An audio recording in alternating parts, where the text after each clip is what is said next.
حضرت بایزید بستامی کہتے ہیں کہ میں نے اپنی ماں کے آگے ہاتھ جوڑے، میں نے کہا امی تجھے راضی کروں یا رب کو راضی کروں؟ تو اپنے حق مجھے معاف کر دے، اللہ کو میں راضی کر لیتا ہوں۔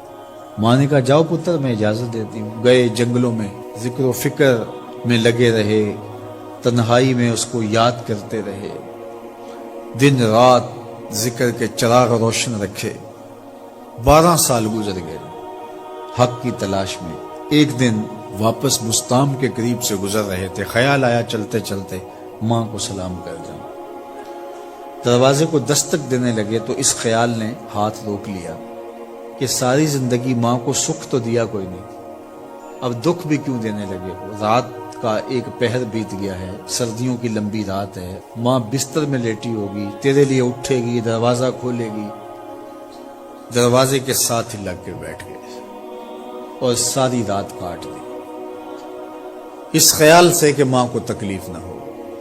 جب سحری کا وقت ہوا تو اندر سے جو نالی آتی تھی اس نالی سے پانی آیا، سمجھ گئے میری ماں تہجد کے لیے اٹھی ہے اور وضو کا پانی ہے، تو فوراً دروازے پہ دستک دی۔ اندر سے آواز آئی بیٹا بایزید میں ابھی آئی۔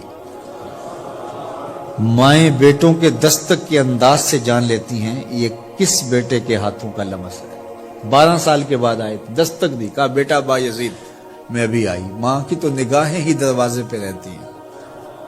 اللہ اکبر۔ کہتے ہیں کہ ماں نے دروازہ کھولا، 12 سال جنگلوں کی خاک چھانتے بیت گئی تھی، پراگندہ صورت، بکھرے ہوئے بال، پھٹے ہوئے کپڑے۔ میری ماں کی جب نگاہ میرے پہ پڑی تو اس کی چشمان سے موٹے موٹے آنسو ٹپکنے لگے، اور اس نے ایسے ہاتھ پھیلا کے کہا مالک میرا بیٹا بایزید تیری طلب میں نکلا تھا، تو نے ابھی تک اسے اپنا قرب نہیں دیا۔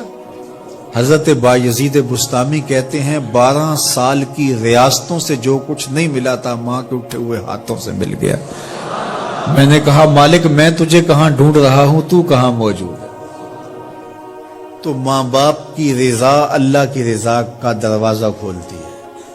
جن لوگوں کے ماں باپ ناراض ہیں اور وہ جا کے پیر صاحب کی خدمت کرتے ہیں اور میاں ماں کے قدم چومو، باپ کی ٹانگیں دباؤ، ان کی خدمت کرو، تمہارے پہلے مرشد وہ ہیں، ان کو راضی کرو، پھر کسی شیخ کامل کی صحبت میں آنا، دیکھو کیسے دل کی بند کھڑکیاں کھلتی ہیں۔ ایک مرشد تو ناراض کر آئے اور دوسرے مرشد سے تمہیں کیا ملے گا؟